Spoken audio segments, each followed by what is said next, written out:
DC declares war on Diamond, and NASCAR finds Nooses, and we talk about who the hell we are. Welcome to Brother Man, episode 2 of the first season.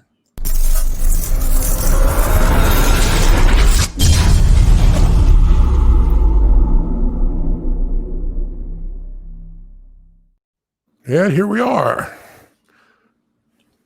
How's it going, man? It's not too bad. How are you? It's going all right. Happy belated Father's Day. We're coming to you about 3 days after Father's Day. A lot has transpired since our last show, but like I said, happy Father's Day. You're a great father, not as good as me, not as good looking as me, but you're still a great father. So I thought I'd extend that to you.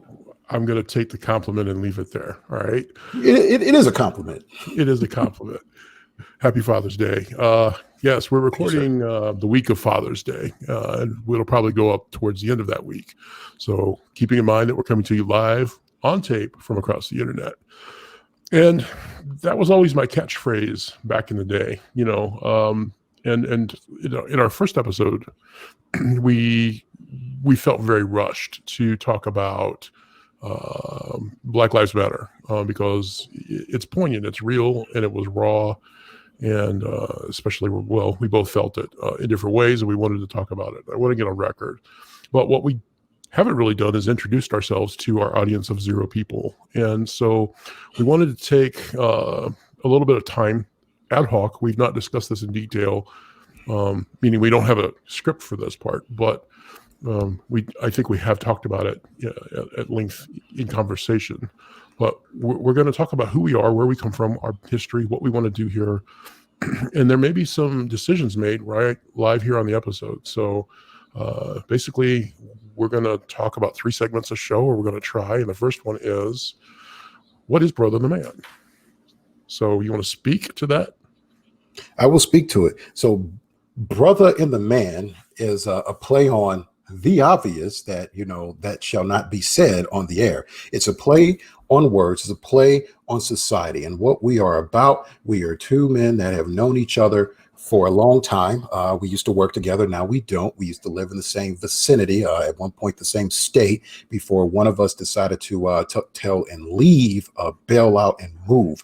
We used to do a podcast before, back when we were immature, pre-fatherhood, and now years later we're fathers. We're more advanced in our careers, so we have a lot that we need to there's a lot we used to talk about back in the day, and there's a lot that has changed that we need to talk about now, especially with what is going on in the world. I like to fancy us as a more of a societal show, as in we can talk politics. We'll talk a little bit of sports, only I know a whole lot of sports and a whole lot of politics, and he only knows politics, and as well as entertainment and nerd stuff, wrestling, you name it, we can do it. And so that's what we're about. I'm the brother, he's the man, and we're like ebony and ivory, but we won't say what you think we're going to say. All right. Number 1, screw you and your sports. All right. Number 2, Irv, where are you at? Why aren't you in this little box? Because we could make this a 3-person show and talk about sports, and I'll just politely, sit it out. But, in the past, we were playing games. We had fake commercials, and we had a lot of fun. But we've stepped back from that. And for the last decade, we used to talk about a lot of things. We'll get back to the commandments here in a second. I want to discuss those. But one of our commandments was, thou shalt not be politically correct. And we both had a kind of concern about political correctness and how it was getting worse and worse. While we were recording, we saw Michael Richards drop an N-bomb on comedian, a stand-up show in Los Angeles. And he was probably one of the first high-profile canceled celebrities. I just watched Jerry Seinfeld do an episode of Comedians in Cars Getting Coffee with Michael Richards, and I did some back reading, and the guy clearly is torn up. Now, maybe he should be canceled. Maybe it was a mistake.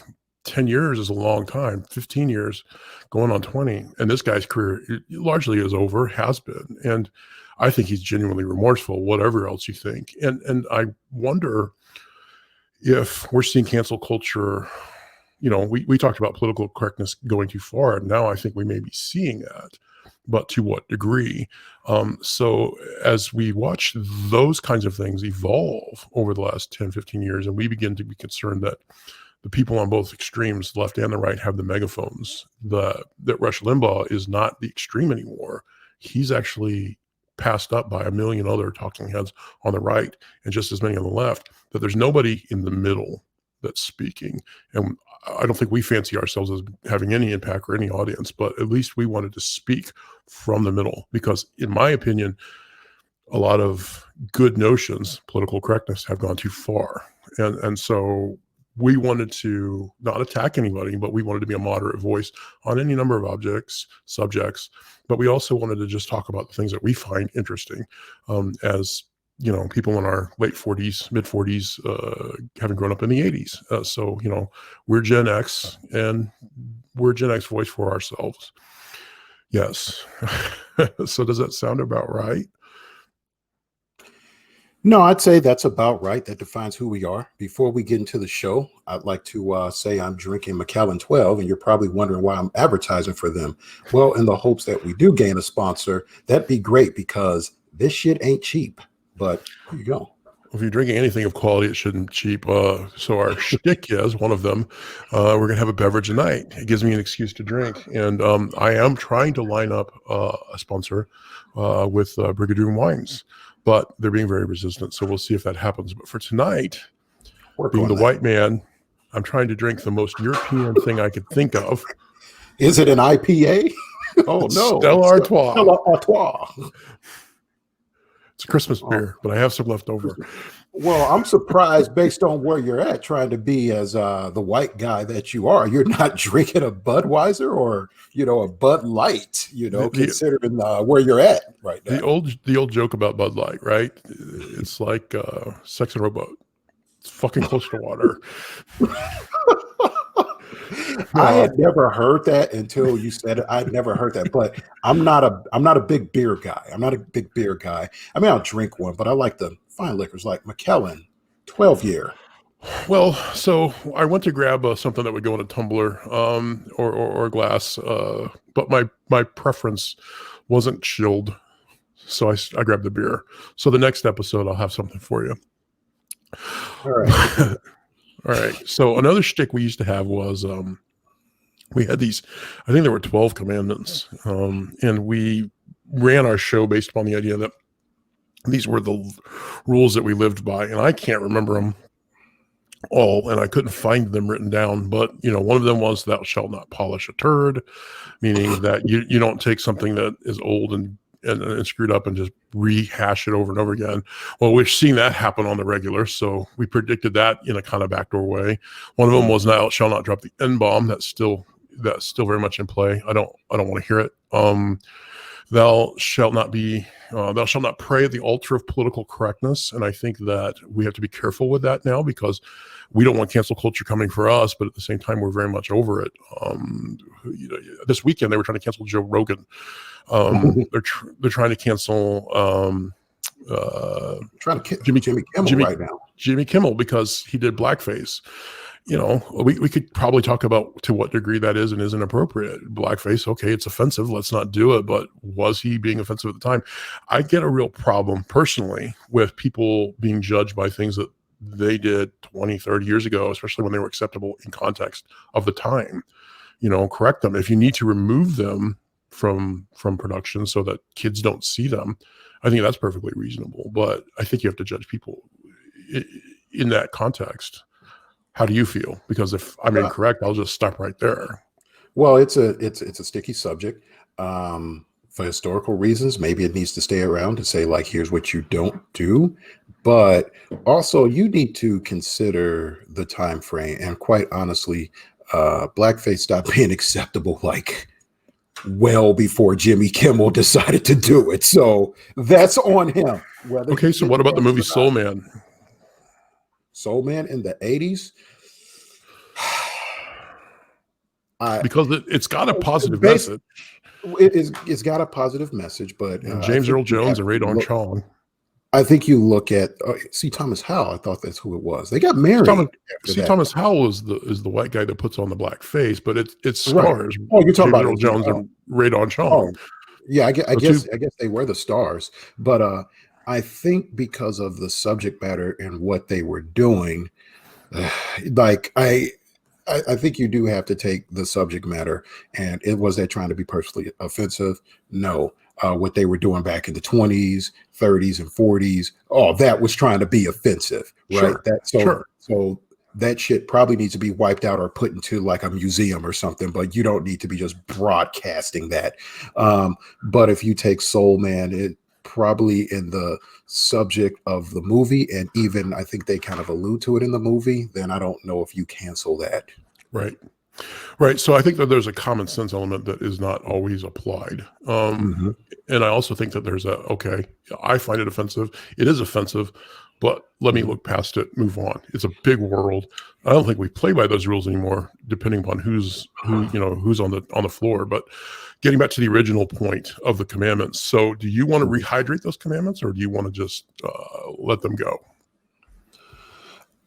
You know what? It was part of our shtick. We got to have some type of legacy. I am okay with us rehype, or actually, let's polish the turd of our. Wait, they were not turds. I will call them All that. right. Let's All right. All what right. what do they call it in Hollywood? Reboot, like it's a Okay. computer. They So let's do reboot this. the commandments. On a future segment, let's go back and see if we can determine what the commandments were. The old website's gone, so I couldn't research the actual printed list either, but they're out there somewhere. And Oh, I then have them. I have you the have old them, episode that no one will see the light of day because I'm trying to keep my job. right? So let's see if we can reproduce the list, and then maybe we'll pare it down or expand it, and I don't know. We'll figure out what to do with it. We'll save that for future discussion. But the point is, this is what we're going to do. We don't know how we're producing this. The light is better. The camera's different. I'm closer. The sound sounds like it might be better, but we won't know that until after we're done. It's not great. It's still lower resolution than I would like. We don't have dancing girls or sponsors or anything. It's a But work in progress. it might be really And good for what we're doing here. it's a work in progress, and we're growing, and you all can grow with us. You're getting in Right. on the ground floor. We're open to feedback, criticism. Go to hells or attaboys. Don't say boy to me though, say that to him. But no, you're growing with us, and you can help cultivate the Brother and the Man show into the show that you would like to see, but don't politically correct us down. That's right. I invited a guest and he told me to F off because he was at some lake or something. So you know who you What? are, and I'm going to get you on the Ooh, show, and then your ass is ooh. mine. And Uh-oh. I'll give you a hint, PJ. It was sorry. Oh, really? Yeah, That that would guy. be a nice reunion. It really would I be. I invited him about 10 minutes before we started, and he sent me a picture of the lake. I'm assuming he's at the lake. I don't even know where he's at, but when he sees this, he'll regret it, and then he'll want to be on. But there are other people that could be on this show, and I'm going to name some of them. And one of them is Derek, and one of them is Big Ass Craig. And where's Irv? I'm calling out my people. So let's get on the show. Let's mix this up. I can put more than two heads on this screen, and it would be worth doing. And ideas, conversation, that's what we're all about. So That's right. I think that gives you a sense of what we're trying to do here and who we are. And I'm sure we'll revisit it over and over and over again. But, that's who we are. So what do we got next? So, hey, Diamond Comics. Here we go. Okay, so we talked about geek culture, and I'm supposedly supposed to drive this one because I did the research and I know a little more. But you can see there that DC declares war on Diamond. This is comic book deep culture. So if you're watching this and you are not a comic book geek or a geek in general, you may want to hit the fast forward button because this is what we're going to talk about in part. So I got something to say before you start. I'm going to be the voice of a brand new listener that just discovered us and saying like, oh, they're talking about comic books. I know them and the movies and everything, but what does that mean for me? So I'm going to play the part of the person that says, who is Diamond? What is DC or DC about? So tell me, Who is DC Comics, and why are they mad at these Diamond people? Okay, well, we don't know why they're mad, but we'll start. I don't know where to start. So I'm going to start in the middle. I'm going to start with what was 2 weeks ago and has been for more than a decade. But comic books are made up of a handful of companies, half a dozen companies, and the two big ones are Marvel, who produce the Avengers and Spider-Man movies, and they own the X-Men characters. That's that universe. That's that publishing company. They're owned by Disney, and they're the number one comic book company in the world. The number two, talking of superhero comics, which is where the meat and potatoes is. The number two company is DC, and they own the Supermans, Batmans, and Wonder Woman characters. And never the two will mix. For the most part, 99% of the time, you'll see the other characters mixing within their company. So Spider-Man has met Captain America in the movies, and eventually will meet Wolverine. Now that's been settled, but you'll never see Superman shaking hands with Spider-Man, anytime soon. Two separate companies. DC's owned by Warner Brothers. Marvel is now owned by Disney. And both companies have been around in one form or another since the 40s. So, 80 years now. And they produce comic books every week. They sell them in stores for the last 15 or 20 years. There's been one distribution company, meaning they produce the comics, they print them, but there's only one company that they send those to, who then deliver them to what are essentially now comic book stores. Are the only place you can get the printed comics, specialty shops. And they have to order from a company called Diamond. So you solicit a Diamond, you order in bulk from Diamond, and then Diamond delivers them, and you get them on a Tuesday, and you put them out for sale on a Wednesday. And that's the way it's been for a long time. We have a mutual acquaintance.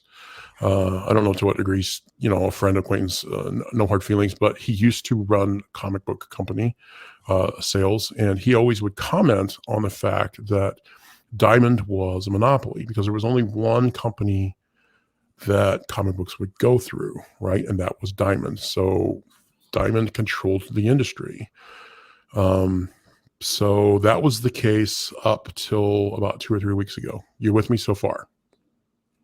I'm with you so far. So with what you were saying, DC Comics, if I want my DC Comics from my Superman, are you telling me that I can't get it directly from DC? I have to, in some roundabout way, even though I don't know it, get it from Diamond Comics if I want a printed version. DC and Marvel and essentially all of them, or everybody, right? Everybody was sending their comics to Diamond. Diamond would then distribute to a reseller. So if you were getting it over across the internet from Mile High Comics in Denver, where you live, they were getting their comics from Diamond. So okay, you would be buying from Diamond. Diamond would then be buying from Marvel and DC. They were the middleman, and they were the exclusive middleman. It wasn't always the case. So if you go back in time to, let's say, the 90s, early 90s, mid 90s, comic books were exploding. And Marvel, there were multiple comic book distribution companies. They were actually sell to more than one. And you could order from your preference. So there was competition in that middle tier. And Marvel at the time was big and deep pockets, and there was a bit of a bubble, meaning that there was a lot of money coming in, even though the value may not have been there. They didn't know that at the time. And Marvel, being very big for the britches, seeing a lot of cash flow, a lot of revenue coming in, decided to try to eliminate the middleman. So they bought one of, and I don't recall the name, but they bought one of the distributing companies. And if there were 4 of them, let's say, they bought one, absorbed it, and then became their exclusive channel for getting Marvel comics. So now you had to buy from that middle company because it was Marvel by an extension. The problem is that Marvel being the largest, that put huge pressure on the other companies, the other distribution companies. So the vast majority of them went out of business. Diamond survived that mess, and they became the alternative. So everybody else went to Diamond. Then Marvel went bankrupt.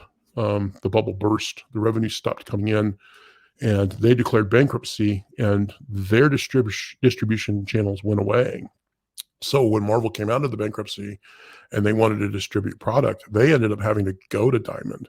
So Diamond became the only player left on the board, and they turned that into a monopoly, with the end result being that you have to buy from them. You don't have a choice. They are your salesperson. And the end result was that they had a bit of a monopolistic way of doing business. They wouldn't accept returns. So you only could, once you bought it, you better sell it, because if you didn't, you might as well burn it.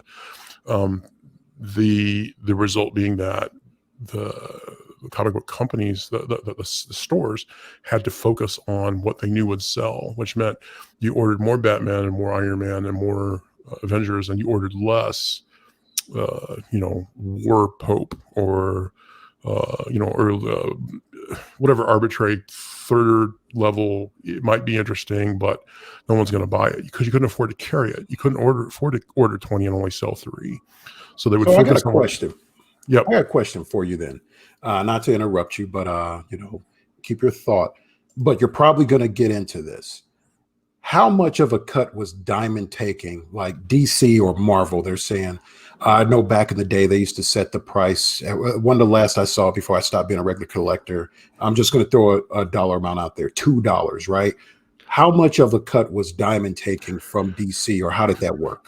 I couldn't tell you I don't know that answer directly. I do know that the people that worked in stores will tell you that their margins were super narrow, and that people that are artists and writers complain about the back end, meaning the production, not making much money. So I suspect, if I was going to guess, that they're taking a third, maybe. So then that explains why a lot of the writers and the companies, the people that work for the comic book companies, that's why a lot of them had, say, everyday 9-to-5 jobs like us. And then I guess they were writing comics as well, after hours or whatever their work schedule was. I don't know to what degree that's true. But okay. I do know that what it did was it caused, again, just like you concentrated on certain titles, which then forces the production companies to produce only those titles. I think there was a similar situation on the creative staff. So you have a few artists and writers who break out and are a known quantity, and then the rest of them are barely making a living. So if you bought a $3 issue of The Flash, and I don't know why anybody would buy The Flash, but if you bought a $3 issue of The Flash, you might send $1 to the comic book store, $1 to Diamond, and $1 to DC. But you got to think about, DC's got to take that dollar and pay, an artist, a writer, an editor, the rent, all of these things. It's got to be divided up. That pie's got to get divided up pretty widely. And the same thing with the comic book store, that dollar that they sold, and I suspect I'm overstating that by a fair amount, but whatever that amount is then has to go to salary, and there's overhead for our capacity. They have to pay rent and all that stuff. They don't move a lot of product. And so it's always been notoriously bad business. It's always been notoriously week to week. Our friend could speak to that for sure. And it's always been the distributor that was the source of the problem, because that's one of the things I was going to bring up then, because how then does a comic book company make money, especially back then when they weren't necessarily kicking out the movies right now? And I'm sure those line up somehow, especially with them being owned by studios or these mega companies. But back then, it sounds like it was very hard to make money in the comic book industry. I know there were commercials in there like the milk ads and the mustache, but it sounded like a very hard way to make some money in the industry. Well, and I think that people did make money. I mean, so we're getting off on a tangent here, but Todd McFarlane wouldn't be Todd McFarlane if he wasn't making money from comic books somehow, some way. So I think that some people made some money, and the companies make money. Marvel wouldn't have been bought by Disney if they weren't at least making some money. But what I think has happened is that, okay, so going back in the 90s, there was a lot of fluff being created, and there was a lot of people that were looking at comic books. Comic books, a valuable comic book can sell for well north of 6 figures. There are $1 million comic books on sale every month on eBay, really historical classic stuff. But people saw this and they saw that, wow, this book came out with a $4 cover price 2 years ago, and now people are selling it for $10. That's a $250 investment return over a 2-year period. That's way better than the best stocks. So let me put some money into that. And I think that that was a misnomer, because those were small collectible items being traded by a small group of collectors and fans. And then suddenly there was this flood of money for people looking for values. Well, then the comic book company fed into that. Let's produce value. Let's create more number ones. Let's create more limited editions. Hey, this cover's made out of aluminum foil or whatever it was. And then when the people that bought those things and put them in the safe deposit box and pulled them out 3 years later and took them to the store to sell them for 4 times what they were priced, and they, we've got back sales that Diamond won't let us take back. So they're in the long box. You can have them for half of the price. Suddenly they realized that investment was not going to put their kids through college, and they pulled and they stopped buying. And then the overhead was too much. They were bloated and the industry collapsed. And I don't think that they've ever really recovered much from that. And then what happens behind that is the internet itself creeps in. So now if you know anything about BitTorrent, you can download any comic the day before it comes out and read it for free. It takes you 5 minutes and you move on. So, comic book sales are declining. They're competing with their own product by way of cartoons and movies and other internet media. The industry as a whole is collapsing. Okay. That's where we're headed into 2020.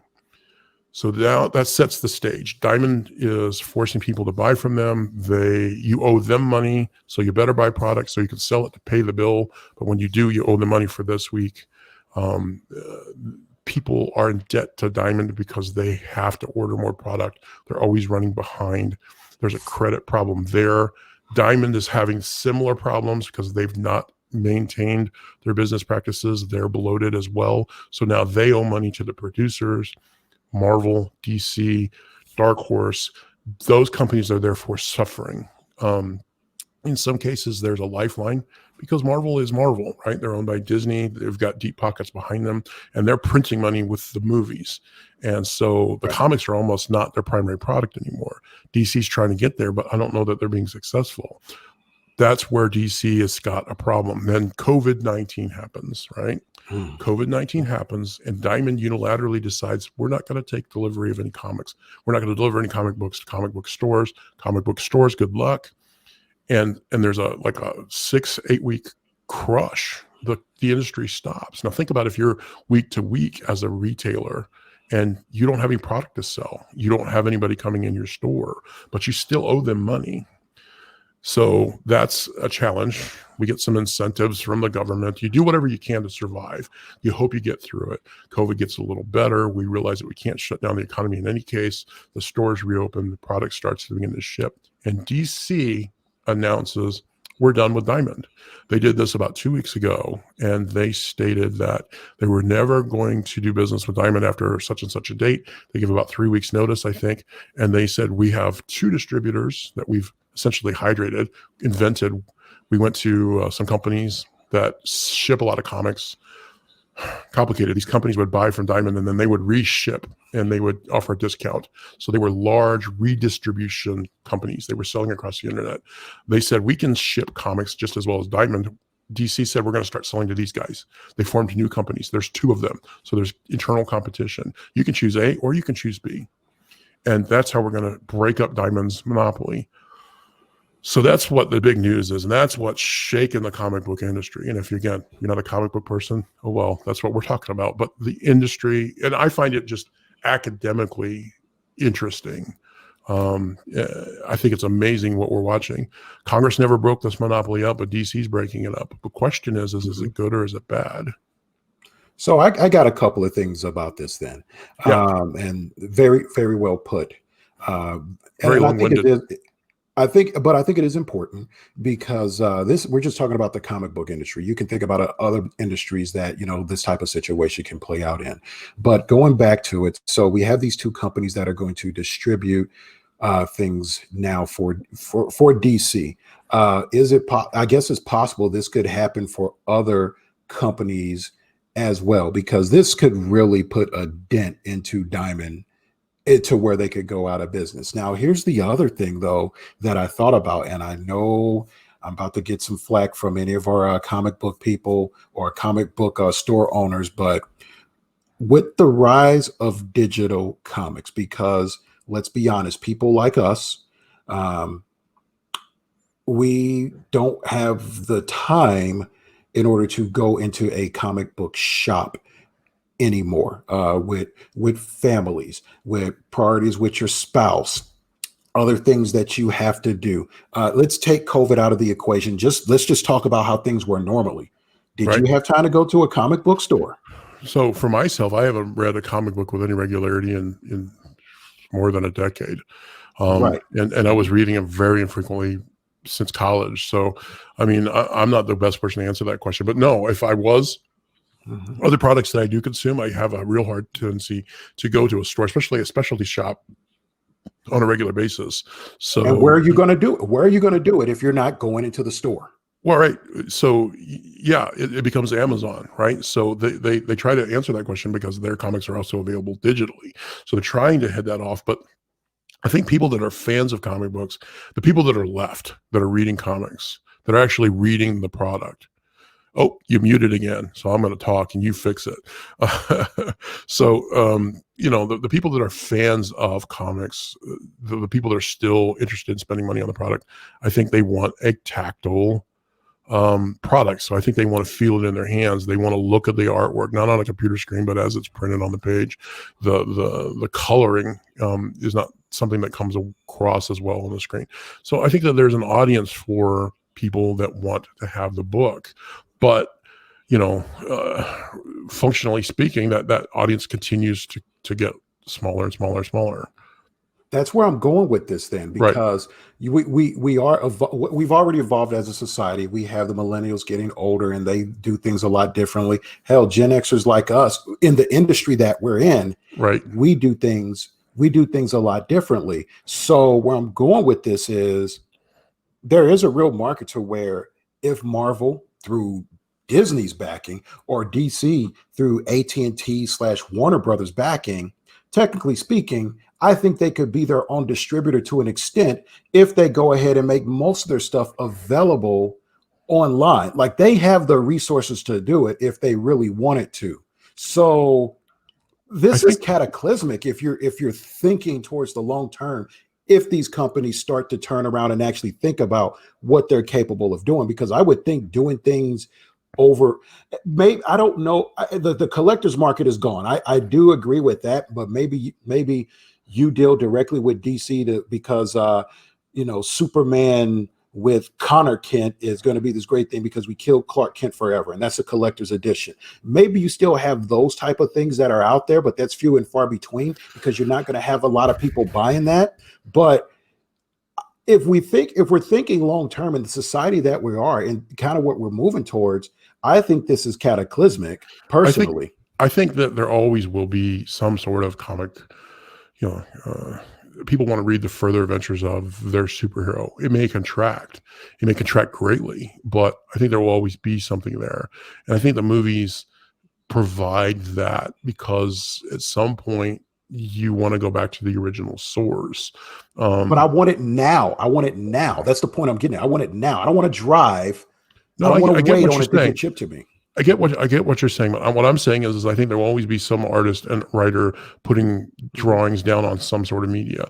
It may Oh become yeah. all digital. It may become trades, meaning that they may collect, 300 pages and sell it once every 6 months. But there will always be the further adventures of Superman out there in some form or fashion.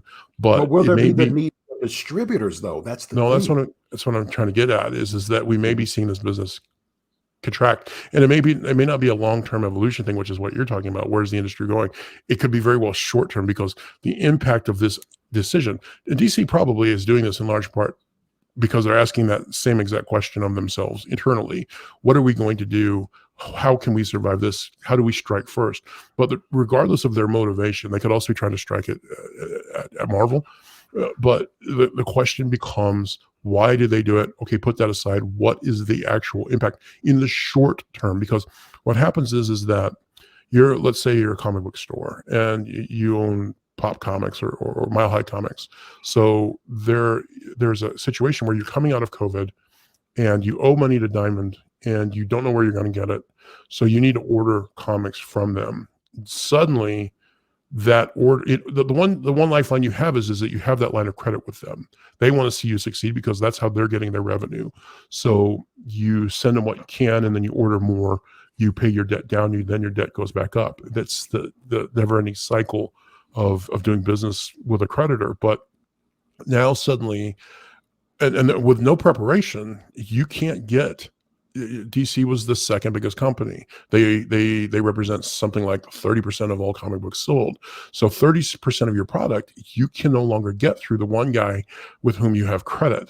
So now you have to go to one of the other companies. You have to apply for credit. You have to hope you get it. You have to do twice the ordering. You've got to do twice the overhead. You've got 2 different packages to unload. Plus, you don't know what their pricing is going to be. Plus, suddenly you still owe the money to Diamond, but you don't have as much revenue coming in to pay them. Now you have 2 lines of credit to service instead of 1, which is a real challenge. You can make a minimum payment on 1 credit card, but now you have to make a minimum payment on 2. And if you don't have enough revenue to cover both, you're shot. Then at the same time, looking at it from the middle level, Diamond's product line has suddenly been cut by 30%. They have 30% less product to sell, which means that they're in trouble. Ultimately, where does that go? If Diamond is in such a situation where they're already behind, they already owe money, they're already failing, and now a third of their business has been taken off the table, do they go out of business? And if they collapse, what does Marvel do? What does Dark Horse do? Right. So we'll talk about Image both. do? Right. Mm-hmm. Well, right. So on the one hand, you have Dark Horse and Image and companies like them who are small and they count on being able to get there. Do they have to run to DC's distributor and say, please help us? Probably. And DC will probably help them because it's revenue. But what does Marvel do? Marvel's not going to do that. And yet Marvel doesn't have a resource of their own ready to go. And this was done very quickly. Marvel is Disney and Disney will find a way. But what does that do? You could see, and again, and then it comes full circle because if Diamond does go out of business and Marvel goes off to another company, let's say they have to create, let's say they go with Mile High, because Mile High is very upset with DC right now. And so they're never going to sell business. So let's say that Mile High becomes the new distributor and Marvel throws money at Mile High and they form a collaborative entity to distribute comics for the whole world.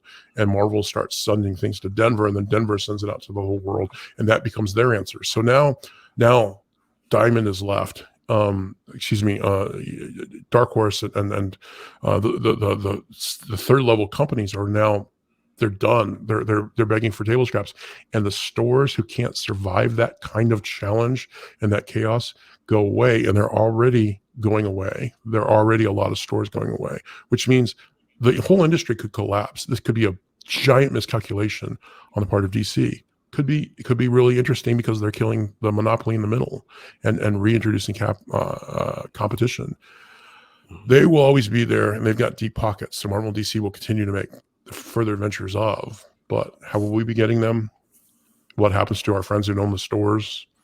What happens to the tertiary characters who may not have room?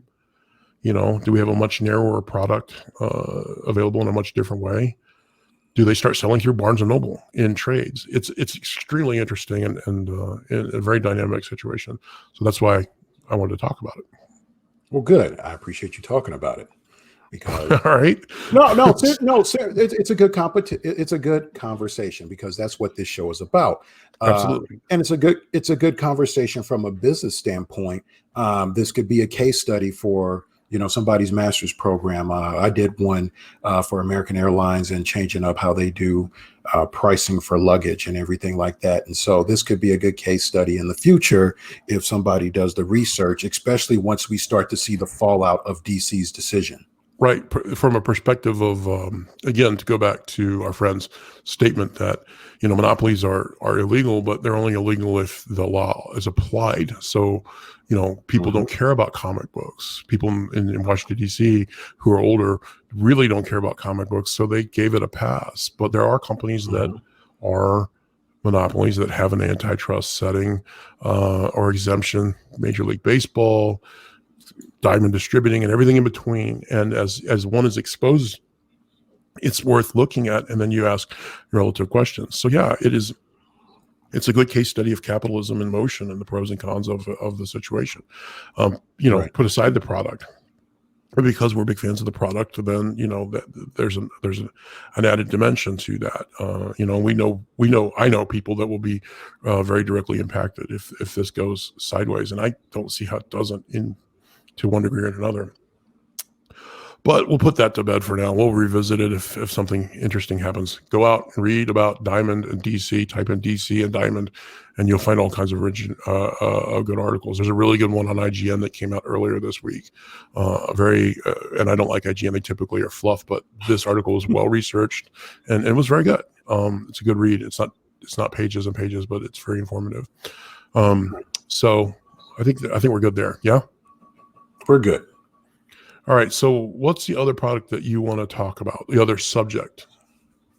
So what I wanted to talk about is you got canceled. Not you specifically, but we got people getting canceled right now. We talk about cancel culture and everything, and I'm not going to spend too much time on it. We spoke on Jimmy Kimmel a little bit, but have you seen how the wrestling industry has been rocked here in the past few days? I think it all came down back last Friday, late Thursday, Friday. No, the last thing I saw with wrestling was when they released a third of their stars. WWE released a third of their stars about 2 months ago, all in like 72 hours. I haven't paid much attention since then. So it all started on Twitter, because that's where most of these things happen.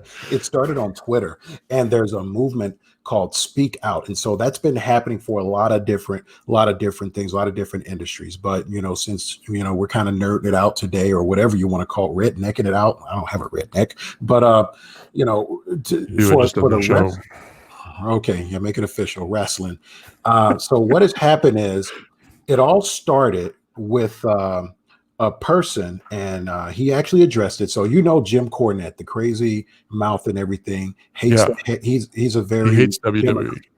He hates he doesn't hate WWE. He hates he hates what wrestling has turned into right now. He's very much an outsider to the industry right now. Right. He is right now, but his credentials can't be denied. But as of right now, he comes across as better. I find him entertaining. He talks about everything. He's not a big fan of how you like to call him, the pumpkin, or whatever you want to call him.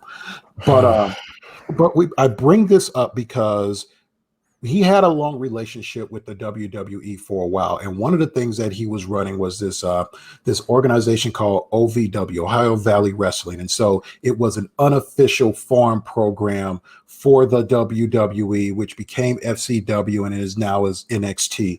And what happened, and to a couple of fans that are watching, wrestling fans, if I got that wrong, let me know. Ryan Keller, had a conversation with him, and he watched our show. We had a good talk after the last show that we did. So thanks, Ryan. We'd love to have you on. I told him that he should come on and talk about wrestling one day, as a matter of fact. That'd be pretty good. But anyway, going back to it, so Jim Cornette used to be over this, and then whatever happened with WWE happened, and he went his way and all that stuff. Well, there was a wrestler that we don't know, from what we understand, it's a failed wrestler, and he said that Jim Cornette and his wife, it was so that his wife would send messages and make wrestlers try to sleep with Jim Cornette's wife while he watched or whatever, in order to get a contract with OVW and farm that to the WWE. Stop. Jim Cornette was farming his wife out so that he could create blackmail material so that he could try to get back into wrestling. No, it was more like, hey, if you want to get into the industry, I can give you a leg up, but my wife want to do the thing with you. So that's what you have to. That's what the allegation was that kind of kicked this off. Okay, wait, stop. So the allegation is that the guy's a freak, in that he's like, look, I can do you a solid, but you have to do me a solid in return. And my particular solid is that you need to lay some pipe over on the missus, because that's what we like to do. That's what the accusation is? That's the accusation. And so this person And who's provided making this screenshots. accusation? It's not a known wrestler. It's somebody up in Billings, Montana, AKAIK or some weird name, right? Like it's some name you'll never remember. It's a Twitter Somebody name. on Twitter is saying this is the case.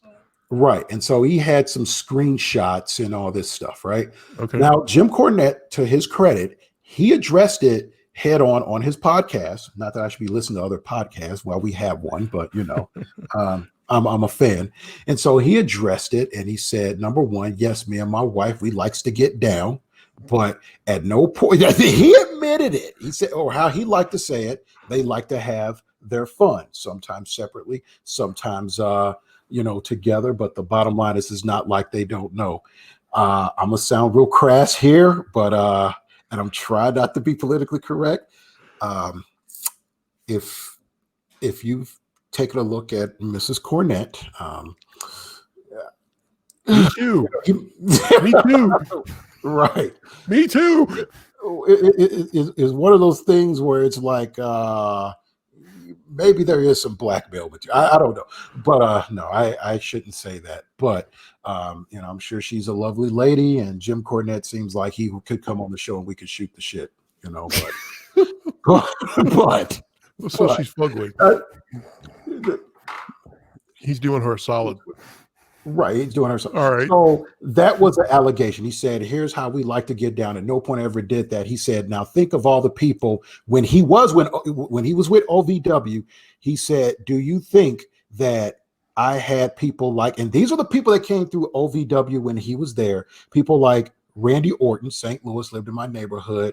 John Cena, Brock Lesnar, Batista. He said, "Do you really think I had them, for lack of a better term, smashing my wife for a contract?" As a matter of fact, Jim Cornette told Brock Lesnar he was going to shoot him once because he felt that he felt Lesnar took some liberties during like a program they were doing to where he tried to hurt his wife, like kind of like a shoot. And so that's where Cornette was with it. Now, Jim Cornette is just one of the things. He addressed it head on. But what has happened is there have been a host of other people that they've come after because of this whole speak out movement. And just to give you the names of a few. Okay, hold on. Because I'm losing track of the conversation. So the original point of this is that you mentioned it was cancel culture. Right. So I'm expecting some sort of cancel culture angle here. So what we have so far is an allegation to Jim Cornette, WWE, WCW insider, long history now, does podcasts from the outside looking in. And he is accused of having in the past given young wrestlers a leg up in exchange for them putting a leg down on his wife. He says, look, we live our lives the way we want to live them. So yeah, there might be some freaky stuff going on, but it's a free country. And no, at no point did I have these guys, major superstars today. Some of those guys are actually legends at this point. No, at no point did I have them have relations with my wife for any personal profit. I denied that portion of the conversation. So that's where he left it on his podcast. So now, and he pretty much denied, like he wasn't doing that at all. Anything that may have happened, and he said it wasn't wrestlers either. He said that was something we did in our own private time. So no one was getting contracts, no matter how big or how small. Right. No pun intended, but. Here's the sweetener. If you go a second time, okay. So how does so this is between the rumor starter and Jim Cornette. Right. So now, at what point does the cancel culture come on board? So people have come for other wrestlers as well, and so it's hit other wrestlers as well. So one of them being Matt Riddle. I don't know how much you keep up with the WWE product these days. It's not that good, but he was a big independent guy, was an MMA guy that has transitioned into wrestling, and he was with NXT for a while. People like him. He wrestles with no shoes on. He's the original bro, and if you look it up, this guy's had some heat with some major players that they legitimately don't like him and don't want to work with him, like Bill Goldberg and Brock Lesnar. So that's the type guy, he's a dangerous wrestler. No, he's a bad personality. Bad personality, obnoxious. People don't like how he does it. A lot of veterans from the past that we know have called him out. It's not having respect for the industry.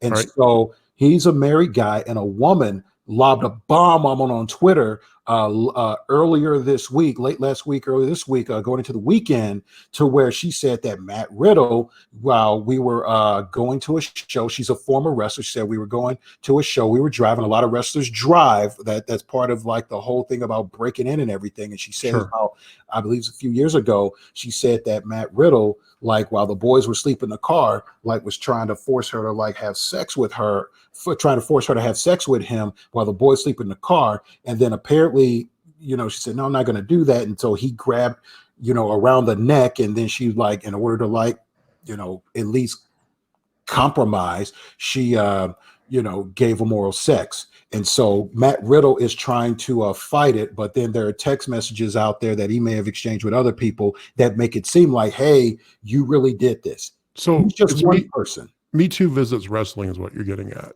So me too, but they're calling it something different these days. It's got the hashtag of speak out against like sexual abuse that you may have suffered from people. And this is just the wrestling angle. I'm sure there's more out there. Like the original Me Too is kind of like the mother or father of this, I guess, in terms of what Me Too is about. It would be the mother, whereas like Harvey Weinstein and Bill Cosby and a lot of other people got caught up in Me Too. Speak Out is kind of like this year's version of it. You're speaking out against this, and this is just the wrestling part that I have been following. Another person, AEW.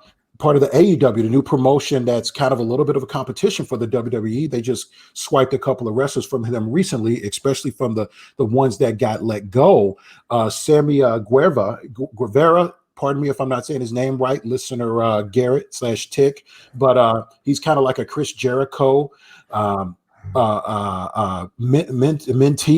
Chris Jericho protege. And so if you know Sasha Banks from the WWE, apparently what Sammy did was he was on a podcast like something like this. That's why we're dangerous. No, I'm just kidding. We're not dangerous. We wouldn't set anybody up like that. Yeah, we would. But apparently 4 years ago, he was on a podcast, and what happened was they were talking about his tryout at WWE at the Performance Center. And like I said, this is 4 years ago. Sammy's 26 now, so 22 back then. And apparently he started talking about Sasha Banks. And he was like, oh my God, I saw Sasha Banks. She's so beautiful. I want to rape her right there. And number one, he got caught on tape saying that. Number two, yeah, that probably ain't the type of way you want to show a compliment for how you feel about your attraction to a woman. That's no. And that hasn't been a good thing since, I don't know, since we came up with the term rape, right? So I don't know what he was thinking, but he got caught up. AEW has suspended him. Matt Riddle is still working for the WWE for now, but they do a lot of pre-tapings, but they've doubled down and he's seeking representation.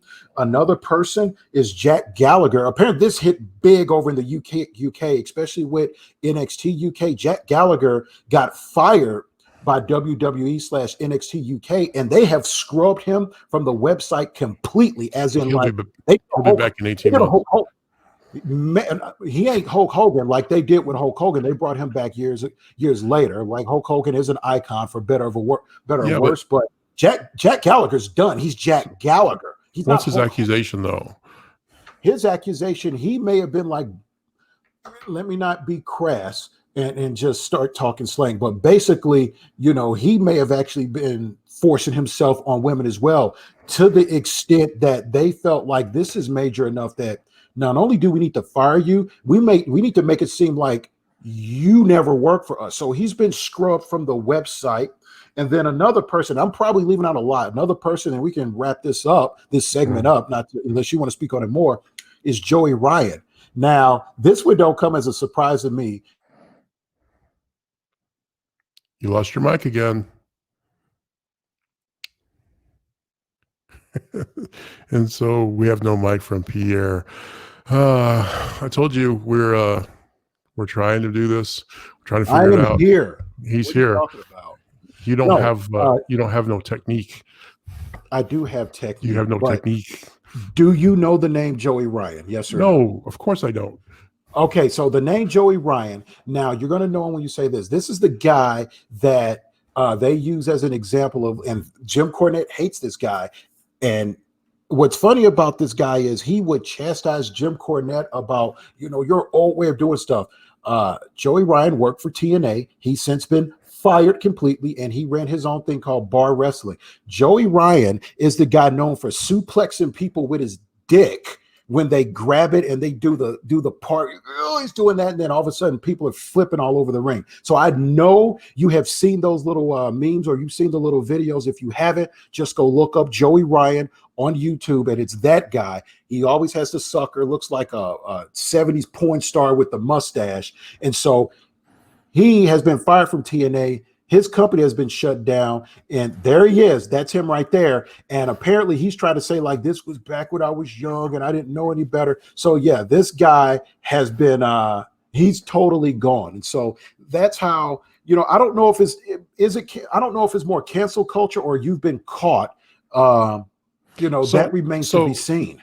One is the other, though. And again, we probably should talk about cancel culture as a segment, but this idea that, look, you better be clean, and or you better not live a public profile, because if you're not clean, and I mean squeaky clean, and you are of any value as a target, they will find it. Eventually, those two things will intersect, and you will be done. And I think that once that happens, you have to be extremely special to survive that.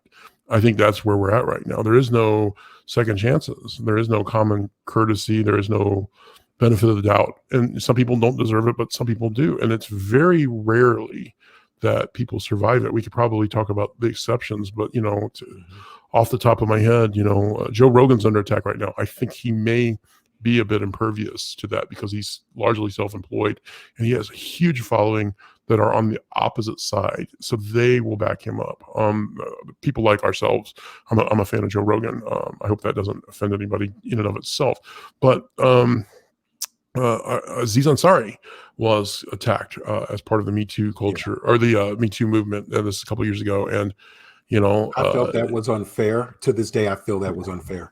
Right. And I think that's true. We could talk about it in detail, but he basically had a short situation with a woman who, with respect or lack thereof, whatever's relevant and appropriate, was wackadoodle crazy. And she came out with wackadoodle crazy accusations. And he said, look, no, I did this, I did that. And, we went out, I asked her out, and then we moved on, and now she's crazy. And she's, false accusations happen in every movement. That's another whole conversation. We, at some point, should very gently and carefully discuss the concept of race card. In fact, we're getting ready to talk about something that could be a part of that here just in the next segment. So maybe this is a good transition. But, your point is valid. Somebody says, hey, there's a wrestling personality that did something bad. And he said, nope, I didn't do that. But everybody else says, well, while we're talking about it, let's pile MeToo. Ron Jeremy just got in trouble. I was going to say, Ron Jeremy just got accused of 4 different charges of rape in the last 48 hours. This guy's going on 70, and looks the case, but apparently he's still able to get some, even if people don't want to give it. He's taking it. And if it's true, that's unfortunate, but it's, you think for a moment when, what is that noise? That's my dog announcing his presence to the show. How's it going, Bartley? Hi, Bartley. All right, Minos is upstairs sleeping. So, for a while there, for me too, you thought it was never going to stop, and then it stopped. And obviously, there's 10,000 male celebrities out there that weren't touched, weren't accused, and most of them are probably good guys. But there were quite a few people that were shocking, and there were a few people that weren't shocking, and there's a couple that you're not sure where you follow them. Louis C.K., the guy's brilliant. His product is amazing, and he's still out there working. But is he ever going to come back? It's just real interesting. So I hope they never find. And everybody, I guarantee you, everybody has done something wrong. I guarantee you, as much as I despise the word, I've used N-bomb both inappropriately and in a context that makes perfect sense. The key is that I had no bad intent, number one. Number two, God help me there and help me. There's nothing on tape. because you play it out of context, or you play it in context but nobody cares, and you're done. We're going to continue, I'm sure, to revisit this theme as we go forward, because we're not a big fan. I'm not personally. Maybe we should discuss where we stand and find the nuanced line. But I am not a big fan of cancel culture, and I am a big fan of taking a step back. So that's where I stand. But we do need to talk about this other thing. We're already running an hour, and I wanted to try to keep the show under an hour. We have failed. We failed again. We'll be okay. People like listening to us. Yeah, I'm sure we may break this up into segments as well to make it easier to digest. But the other one we want to talk about, and it's very fresh and it's very interesting to me, and we've not discussed it directly, and I think there's a difference of opinions, but we talk about NASCAR and Nooses. So last time we talked about the fact that, what's the guy's name? Bubba Wallace. Bubba Wallace, African-American NASCAR driver. I didn't even know that was a thing. So, Ricky will have to forgive me. Come on now. There have been some African-American NASCAR drivers, but they run them all No, out. but I didn't know this guy. I didn't know the name. I'm not a big NASCAR fan. Ricky Bobby will come on the show and he can tell me why I'm stupid for doing that. But he could enlighten us on this and find out where he stands. Well, that's a fair point. Maybe we'll ask him to be on the next show. But the point is that I guess he, for right now, is the only African-American in NASCAR. And he said, we talked about last time, that the Confederate flag offended him a bit. And he asked that it be taken down in NASCAR. For the most part, seems to be agreeing to do that. Whether you think that is a good thing or far too late, I guess is an opinion you can hold. But I don't try to persecute the past. I want to fix it and let's go forward. You're not a person, you're a product, and so we'll judge the product as it stands today. But now, in the time since we've recorded that first episode, he came out with the accusation that someone placed a noose in his locker, right? So that's the accusation. Is that correct? Because I want to make sure I get it correct. But let's make it clear. Yes, he did not make the accusation or report it. It was a member of his crew. Okay. All right. So the idea that it might be a hate crime was taken very seriously. NASCAR seemed to respond relatively seriously. They threatened 48 hours ago that whoever did it would be fired. I watched commentary say, why is this investigation taking so long? Those places are full of cameras. How do they not know who did this? The FBI, who's part of the Department of Justice, who works for the orange orangutan that lives in the Blanca house. So that's part of the analysis of their decision. But their decision was 24 hours ago that there was no hate crime, that this was a closed case because that was not a noose, that it was a door pull. And here are some pictures of that same garage from a year ago where you can clearly see this rope with a loop at the end hanging down over and over and over and over again. So now you have, I'm presuming, I've seen some of this. I don't know how loud this conversation is, but there's at least a minimal conversation of, no, see, the white man has glossed this over. They buried it. It's a real problem. Or, oh, see, this is another example of the race card being pulled too quickly and it's not a problem. Where do you stand first? And then what do we think in general? And then what am I getting wrong? So here's where I stand. I think it was right to do the investigation. You had to do it. Now, like I said, what I cannot stress enough is a member of Bubba Wallace's team reported that. Now, is it possible, based off the decision that came down from NASCAR a couple of weeks ago, as far as no Confederate flags, you're not going to fly those at Talladega or any of our sponsored events. If you do it off the premises, that's on you, but you're not getting up in here with it on your shirt, with it tattooed on your ass, whatever that may be. So it is possible. It is possible that a member of a member of Bubba's crew, I don't. No. A member of Bubba's crew saw the garage. Now, if we had a guess, we could break the tie. We probably could.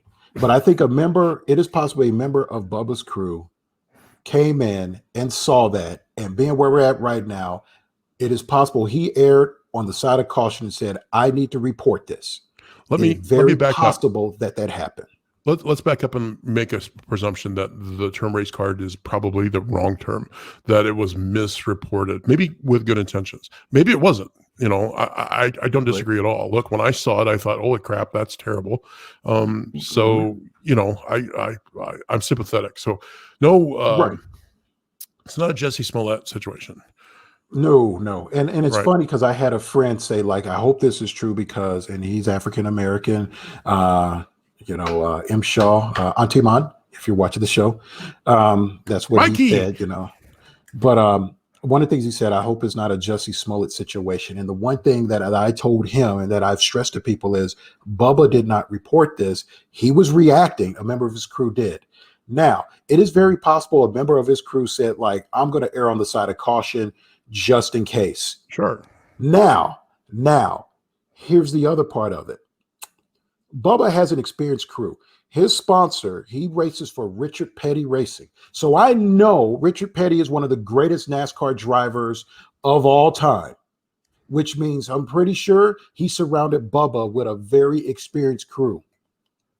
His people know a garage pool and a noose when they see it because they probably hung a few back in the day before they worked with Bubba. I'm just gonna be real about it. But let's take it to it. Let's pass that off and say pure intentions.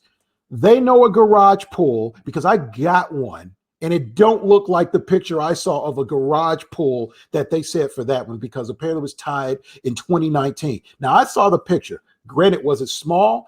Yeah, it was smaller, but you could make the case if you research the picture that maybe it was a noose and maybe somebody was trying to be slick and do it on something small and have it be real subtle. But I am quite sure Bubba Wallace's people, Bubba Wallace never saw it. That's another thing to keep in mind.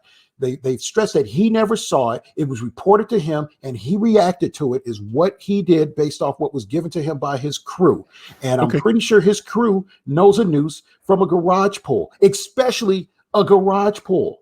So But what about the aspect that, number one, there's a lot of video and nobody saw anybody going in there and tying a noose. Number two, they have pictures from a year ago of this same loop noose right. rope hanging, right? So, you know, this garage Depends on doors. how Let depends on me how give far you back they researched it.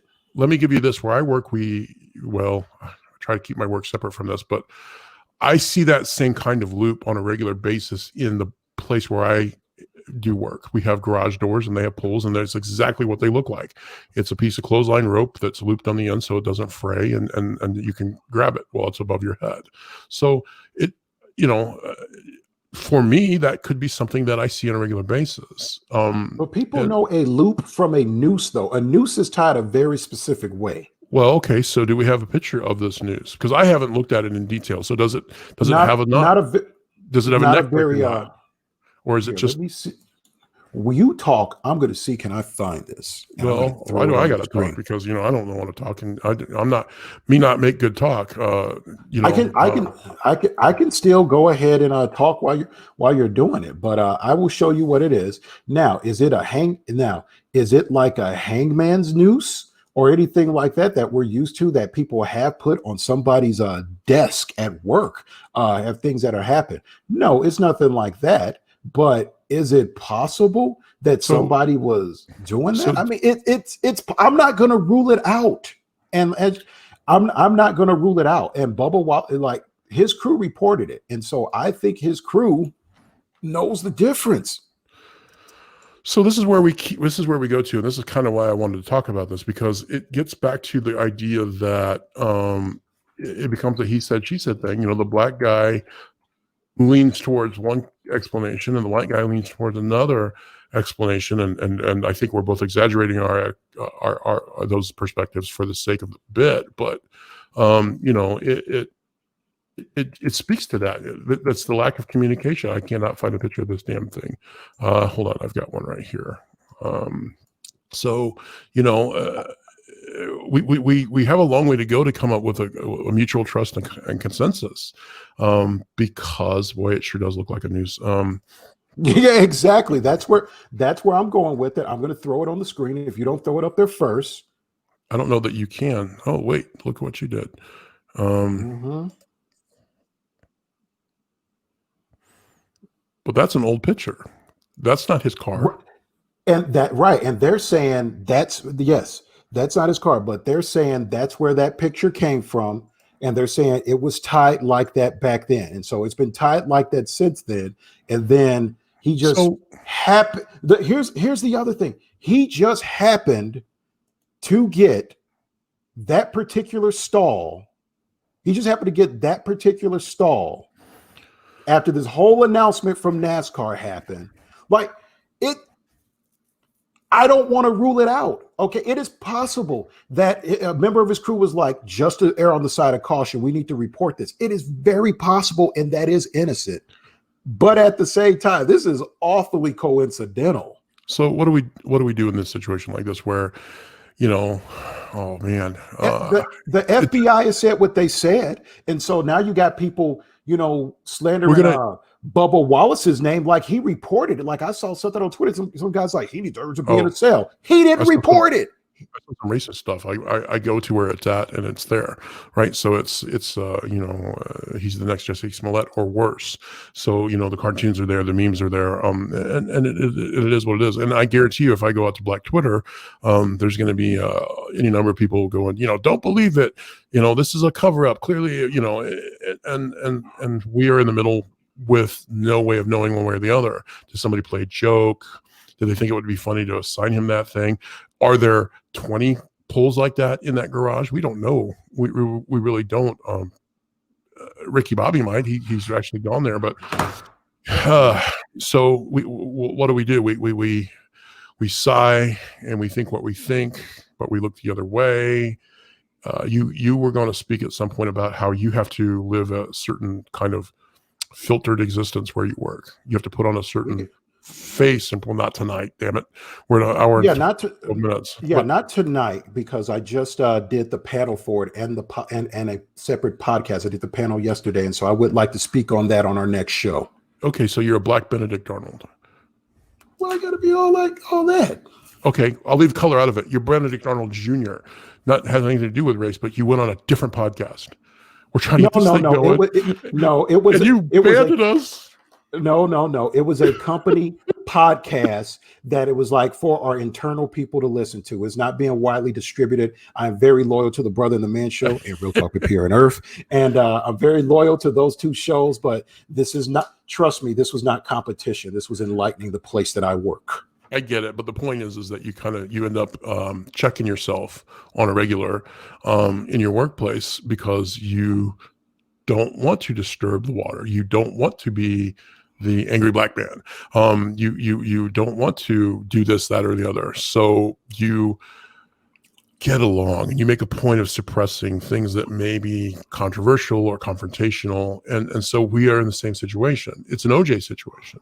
OJ Simpson murdered his wife. I think most people agree with that. But at the time of the verdict, it was a very clear divide. White people thought he was a murderer and he should go to prison. And black people were okay with him being a murderer, or they didn't believe he did it because they were so excited with the idea of him getting over. And I don't think that's inaccurate at all. I was told that by any number of people myself. I just watched a Vlad TV interview a few months ago with, God, the guy's name is escaping me. He just passed out last week on stage, King of Comedy. D.L. Hewley said that he was very ashamed of himself in hindsight because he gave OJ a pass at the time when he clearly was a murderer, right? So we have the country divided in half, and one side sides with their side largely, and the other side sides with their side largely. The white guy clearly didn't do it. The black guy clearly is a victim. The guy killed Michael Brown with malice. No, it was a terrible accident because look, the Justice Department found no one that would, all the witnesses, some of which were black, said it wasn't a crime. It was a terrible accident, right? And there is no consensus. We agree to disagree. We refuse to talk about it because we don't want to have an argument. And so I see this as a very mild example, at least so far mild, because it was reported and then was determined to be not credible, at least evidentiary wise. If it was malicious, there was no evidence of the case, and there was evidence to contrary. So we're going to move on from it. But then the two communities are not talking to each other, and they are talking to one, internally. And we have another reason to not get along. And I hate that. I think our biggest problem is our lack of communication. How many white people are talking to their black friends about this and hearing what they have to say? And for God's sake, how many black people talk to white people? I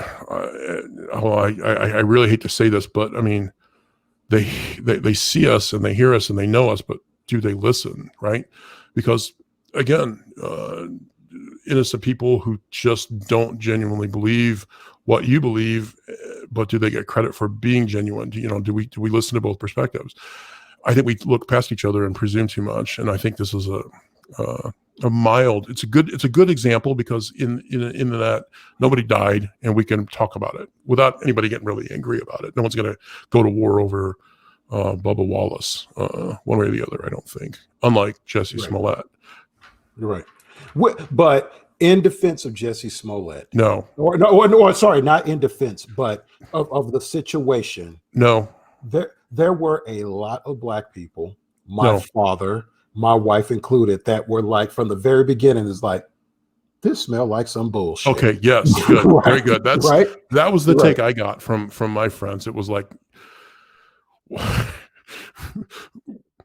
did you just lose your audio again? Or are you mouthing?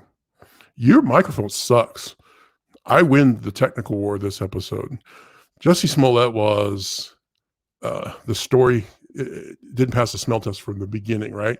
Okay, why are there MAGA guys walking around at 2 a.m. in February on the south side of Chicago? It doesn't make no goddamn sense. I still can't hear you. Nobody can hear you. No one can hear you. Now you're just out, and I think we're going to wrap up the episode. So, hey, this is the man. I'll speak for the brother because he can't speak for himself. You want to wave at the people? All right, we're going to post this both audio and video, vidcast and audiocast, podcast in all the regular places: Facebook, YouTube, Pandora, and I guess iTunes and maybe Google Podcast. We're going to get it up there so you can listen to it. We're going to record more. We may start chopping it up.